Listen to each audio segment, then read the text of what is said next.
Thank you, everyone, and welcome to the program. Moments ago, you've just watched President Muhammadu Buhari's national address on the extension of COVID-19 pandemic lockdown. Breaking news right here now on some of the things the president has said today. President Muhammadu Buhari has announced an extension of the current restriction of movement in Lagos, Ogun State, and as well as the FCT for another 14 days, effective from 11:59 p.m. on Monday, 13th of April 2020. That is tonight. And here are some of the highlights of what the president said today. Major part of that conversation, or what he said to the nation today, is that the president has extended the lockdown in Lagos, Ogun, FCT for another 14 days. Also, the president has encouraged Nigerians to endure a little longer to sustain gains of a battle against coronavirus. He also acknowledged impact of lockdown on Nigerians who earn daily wages. The president also said that the nation cannot afford relaxation of restriction of movement just yet. The president insists that palliatives will be sustained. The president also directed that current social register for the nation be expanded from 2.6 million households to 3.6 million households in the next 2 weeks. And President orders minister to jointly develop a comprehensive policy for a Nigerian economy functioning with COVID-19. The president also has directed cabinet members to ensure the impact of this pandemic on our 2020 farming season is minimized. Hello everyone, and welcome to the abridged version of Politics Today right here on Channels Television. This is Politics Today on Channels Television. It's Easter Monday, and we're still in the mood of the festivities. Of course, it's somewhat one that has been on a low key because of the coronavirus effect. I'm Sean Kimbaloy, and welcome to the program, everyone. We'll be talking about what the president said, some of the lessons to be learned and taking away from what the president said tonight, and we'll be breaking it down for you to understand. Let's get straight to it, everyone. You've seen the highlight. You've heard the president. What do you make of it? If you are living in Lagos, Ogun State, and the FCT, what are your thoughts on this one? Let me introduce you to my panel tonight on the program. I have joining me from our Lagos studio here is Mr. Sowumi. He is a spokesperson of the PDP Presidential Campaign Council. Thank you so much, Mr. Sowumi, for coming on tonight. Thank you for having me. From our Abuja studio is Mr. Niyi Akinshiju. He is a chairman Buhari Media Organization. Thank you so much, Mr. Akinshiju, for coming on today. Mr. Sowumi, maybe I should begin this conversation with you. You live in Ogun and Lagos State. You came from Ogun State today for this program. Give us a sense of what you make of the president's speech today. Did you see that coming, the extension? Well, one could almost guess that, given their approach to things, the likelihood is that they will just throw an extension without detailing out why, and without speaking to some of the things that concern the people of that environment. And I'll give you a few. I was expecting that the president would speak to the fact that we can almost see that there's a breakdown of law and order around the fringes of this area. People are now beginning to do vigilantes just to sleep. One would have expected that something would have been said either to the security agencies relative to making sure that people can at least stay at home well. Then again, I also thought that the president seemed not to really appreciate the number of people who are living on the poverty line in Nigeria. The last statistic says about 38.8% is the number of people living in poverty. That will give you close to about 76 million people. So that means that that's the number of people that we need to really worry about. And it doesn't even include those that probably can still get by if they were working. So you kind of like think that if we are closing the borders again, if we're shutting down everything for another 2 weeks, and we're not doing as much testing as we should be doing, the last I could find while I was trying to grapple on some statistics was that probably at max we've done about 5,000 tests. We have about 332 in, 85 positive, 10 dead.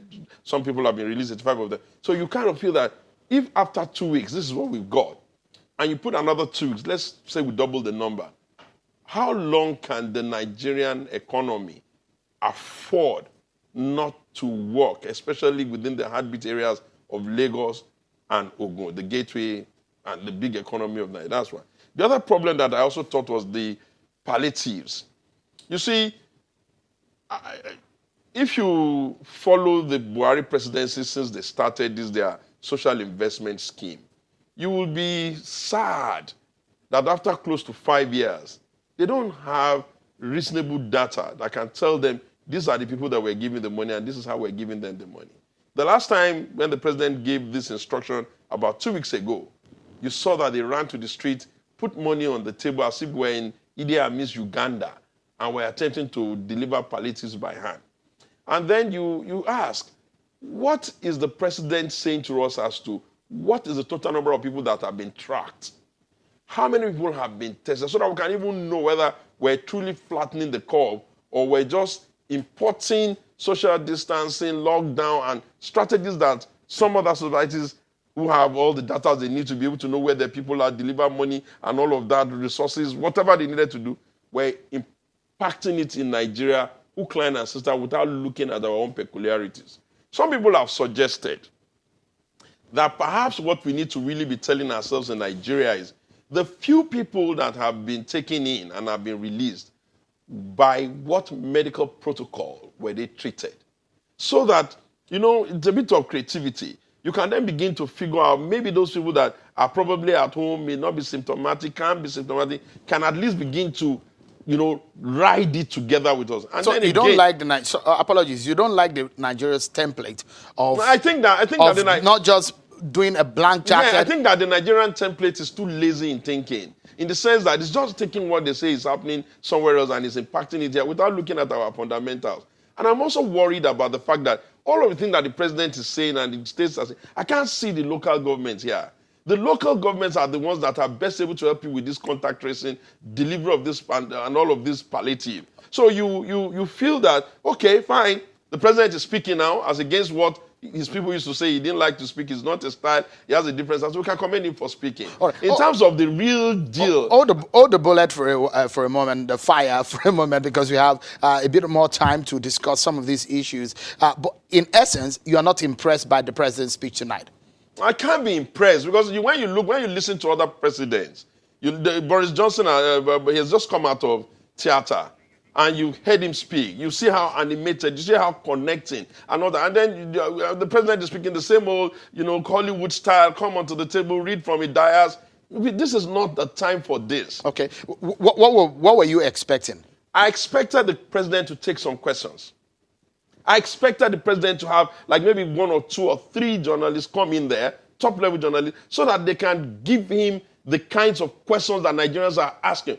For instance, Nigerians in the fringes of Lagos and Ogun are worried as to what has become the security situation there. The president didn't talk about that. Let's get Mr. Akinshiju to come into the conversation. Mr. Akinshiju, you heard what Mr. Sowumi says there. He said he's not impressed by the style of the delivery of the president, first and foremost. Another area is that he picked on some of the areas the president has mentioned in his speech today. What would be your response to Mr. Sowumi tonight? Well, it's very clear. Of course, Sowumi, my very good brother, is looking at this principally from the political point of view. And if I should also put it in perspective, his last impression of the president not connecting, not being captivating and all that, tells me I need to clarify the fact that the president is not a theater practitioner. He's the president of the Federal Republic of Nigeria. And when he makes a presentation of this sort, he's supposed to be properly comported. And that is what the president had, gotten across to Nigerians. The important thing is the message and the content of the message. The content of the message are clear enough to the extent that even you can take bullet points of up to 9, on what the president spoke about. And for me, it shows a president that had been following up issues. It speaks to a president that is also proactive because he's the chief executive officer in this matter.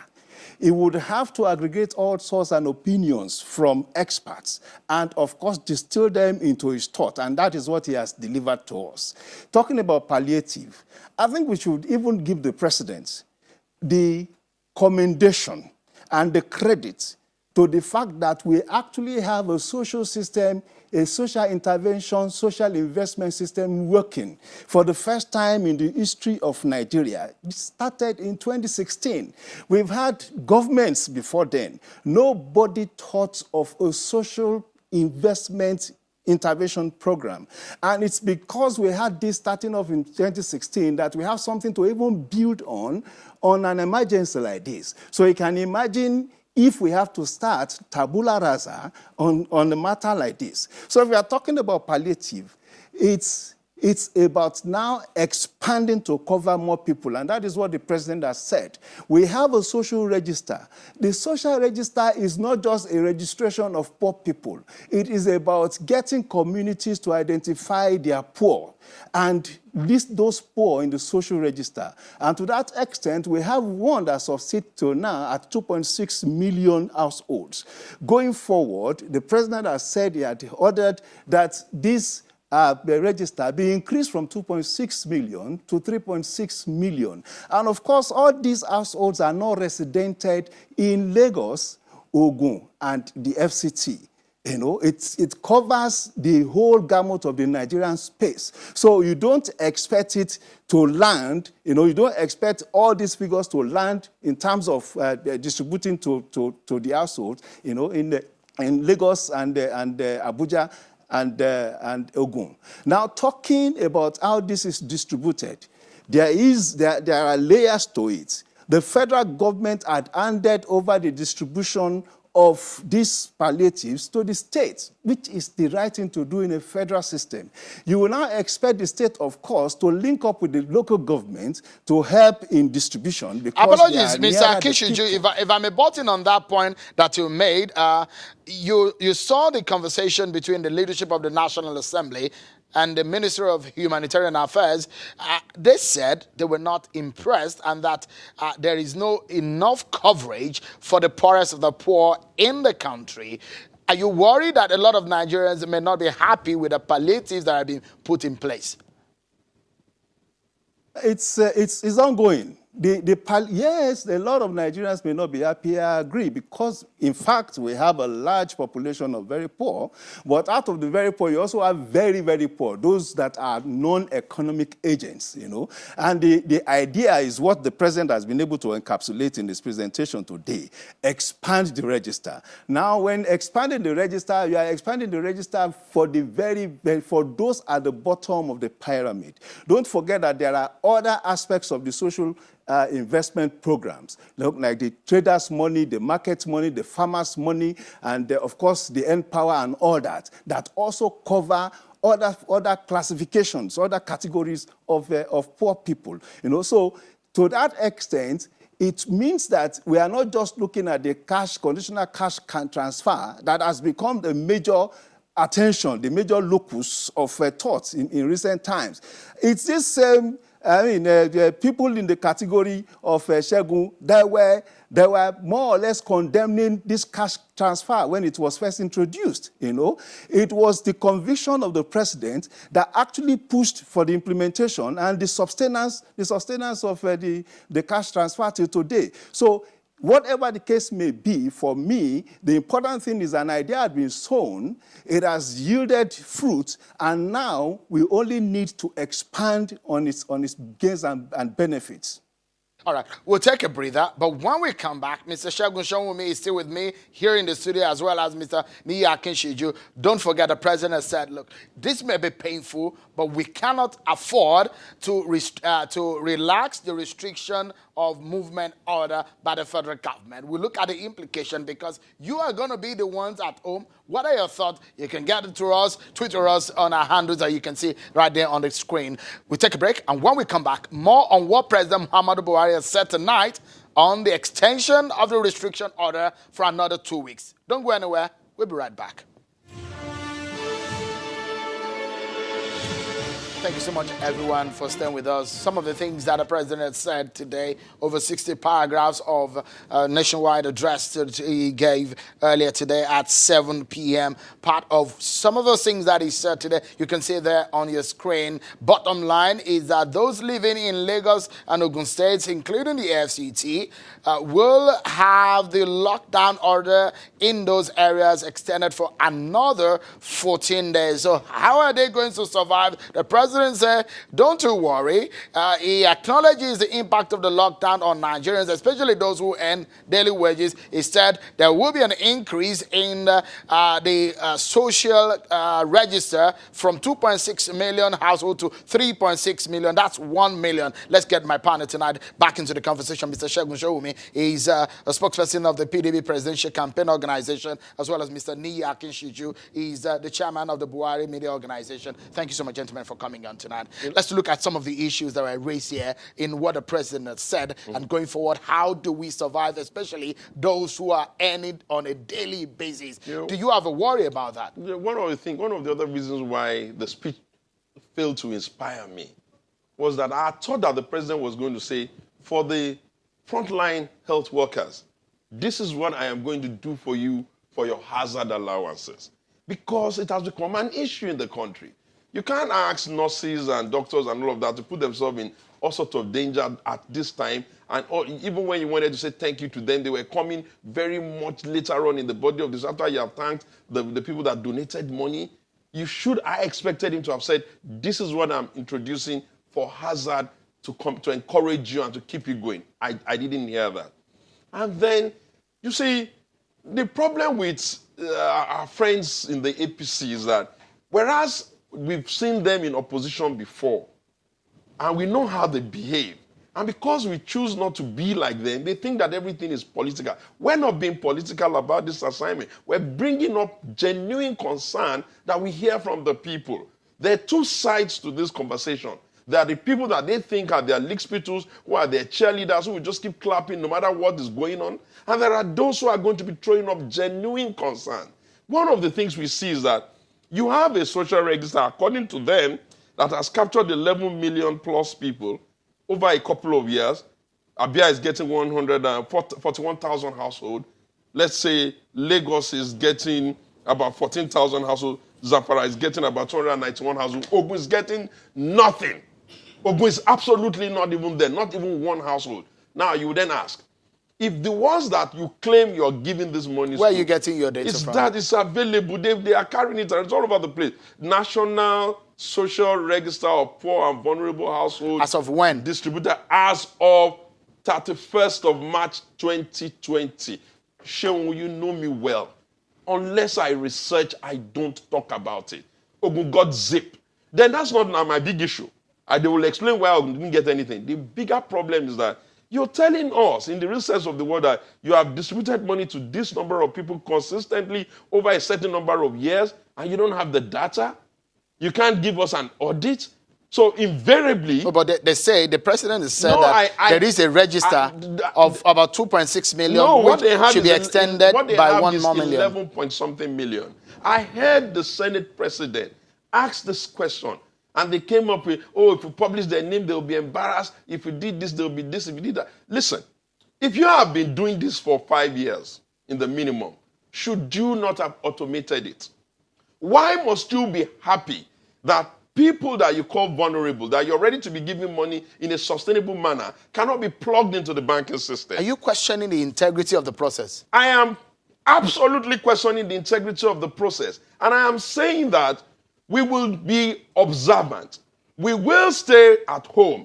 We will ride the curb. We'll do everything humanly possible. But we will audit this process when it is over. For it to be double jeopardy for Nigeria if underneath very dire circumstances, those who are in charge of our commonwealth will not be particularly judicious in the accountability of the state resources. That would be very unfortunate. So that's another one.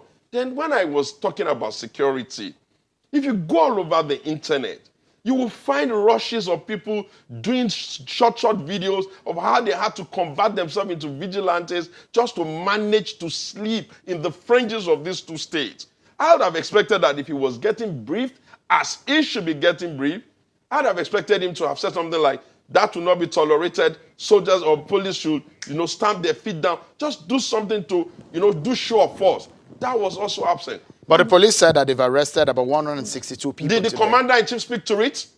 So you were expecting the president him to speak on that matter? Because, do you know what it means when people get so emboldened until going into the street in the daytime? But Mr. Sowumi, maybe Yes. you have not gotten the memo. The president said he's not that kind of person. His aides have said he's not that kind of person. That he allows, he delegates, and he's not the kind of person who Okay, speaks. what kind of person is he? No, he has shown you the kind of person. He has said he's not the kind of person that he speaks. The kind of person that you want me to accept that the president of my country will be is one that does not measure up to his peers. No. Count me out of that. On this platform, you have heard. The presidency must measure to peer review of equals.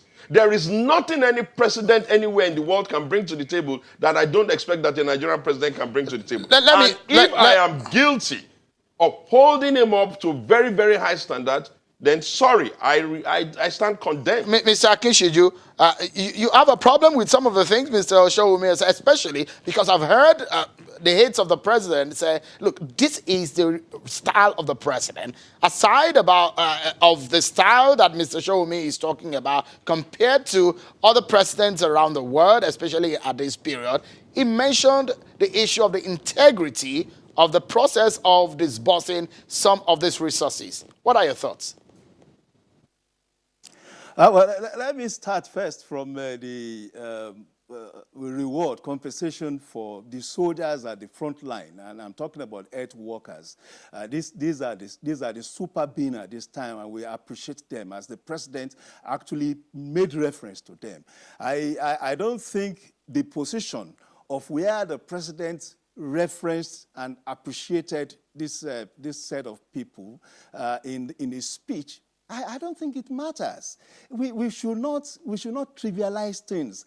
A presidential message is a presidential message. It's a summary of briefings that would usually be in hundreds of pages. And the president is presented a 65-paragraph, statement as message, as it were. You do not now expect him to reference virtually all happenings around those two states plus the FCTA in his message. That is one. Then two, talking about compensation for the health workers. The Presidential Task Force on COVID-19 had always been referencing this at every of their press briefing. The one they held today, they referenced it and talked specifically about how they are going to engage and reward and compensate, the health workers. I mean, that had been done. When the matter had been, the president, like I said, is not a theater practitioner. He's not one that comes, to somersault and creates comic relief and all that. It talks to serious issues. The serious issues are also embedded in the, like an umbrella of matters and thoughts. I'm talking about our opposition, Our opposition back in the days were based on facts and figures. You are talking about now igniting new interest in the social register.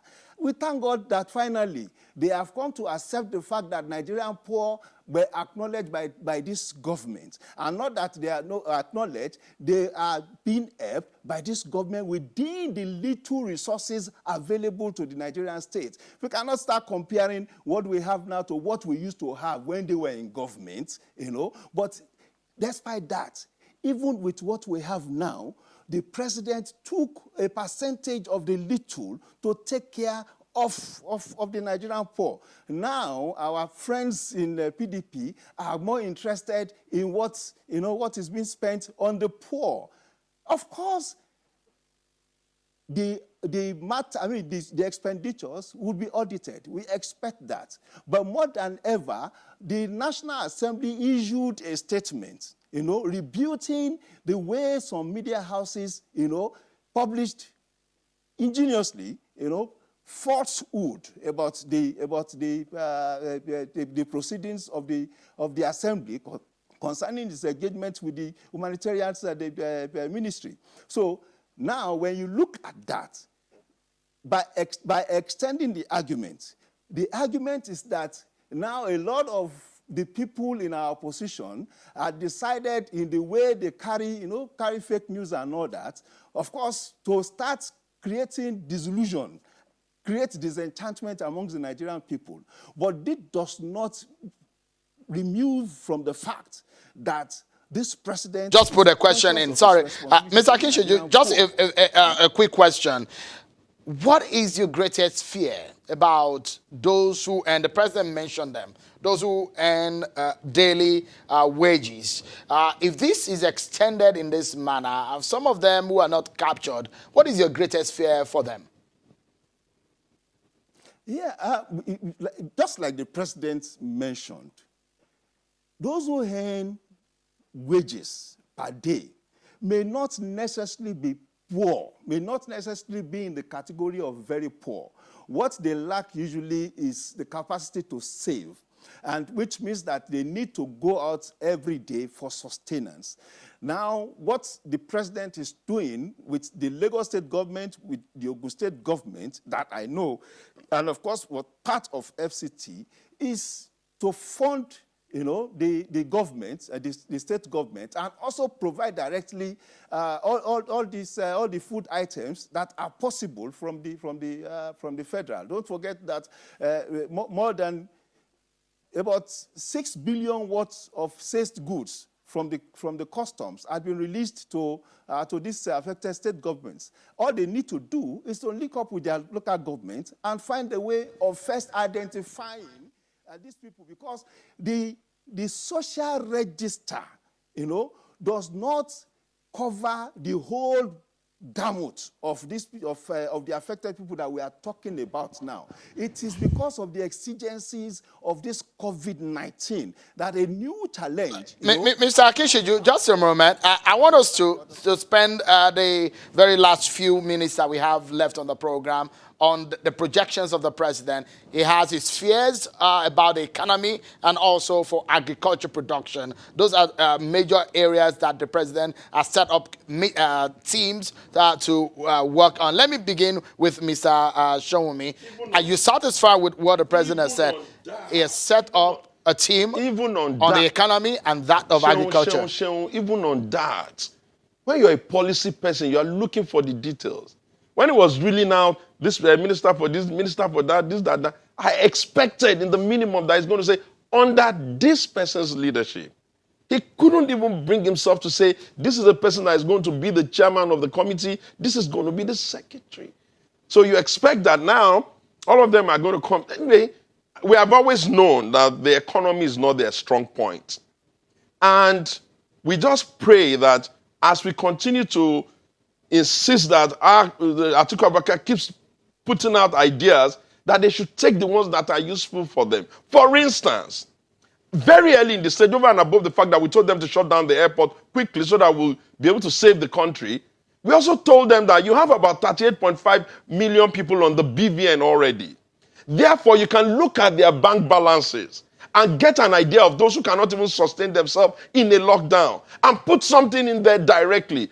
It won't be lost. They will get something. There will be a way you will touch them. They will know they got it. What did they say? They smiled and laughed and jumped and caricatured and wrote all sort of annoying press releases only to go and reduce us to Idi Amin's Uganda. Put Naira on the table, stand before it, and begin to embarrass everybody. You know what the problem is? The problem is that it would have been okay if Nigeria was not living in the world with other nations like Ghana, like England, like all of our neighbors. So it would have been used to this. So you're not looking at the fact that the president is projecting that we may have shortfalls in agriculture production and the economy. Every child knows that. It's too simplistic. Too simplistic. We would have expected, I would say, this is what I'm thinking, this is the direction I'm thinking, this is the person I want to be in charge of that, this is what I want. Who is the chairman of that committee? Who is the secretary? Let's get Mr. Akinshiju. Of course, this is probably your final thought on the program. No, your final thought, because we need to get Mr. Akinshiju's reaction on this. Mr. Akinshiju, your thought on what the president said is his plan on agriculture and the economy. Mr. Sowumi said there is no focus in the administration of all these policies. Now, let me quickly reference the fact that second quarter 2015, Nigeria's GDP was 2.6%, and it fell from a high of 5.6% in 2011, and to that level in 2015. It talks to you about the prodigious nature of the PDP. The president inherited an economy that was more or less crawling, and it took it into the economy went into a recession, and the president took it out of a recession and to a growth pattern, a growth trajectory. Now, coming from there, the president in this statement had particularly spoke about the fact that the world will not be the same again after COVID-19. And to that extent, what he merely did was to put together an interministerial committee. An interministerial committee is a committee that would directly report to the president, and that this committee will relate with the advisory council, the Economic Advisory Council, and the Economic Sustainable Council, the Sustainability Council. I mean, these are obvious. They are institutions of government that are ongoing already. It's not as if we are just putting together a new set of people. These are institutions of government that are in place. And of course, it is because the president has this insight to Mr. Akinshiju, we're obviously out of time. Thank you so much, Mr. Aniya Akinshiju, chairman of the Buhari Media Organization, and Mr. Segun Sowumi. Thank you so much for your thought tonight. We've tried to dissect some of the things the president said, and in the coming days, I know a lot of Nigerians will get talking on some of these issues. Thank you so much for coming tonight. Thank you for having me. Mr. Akinshiju, also thank you for coming. Well, that's our show for tonight, everyone. Many thanks for watching. I'm Sean Kimale. Bye for now.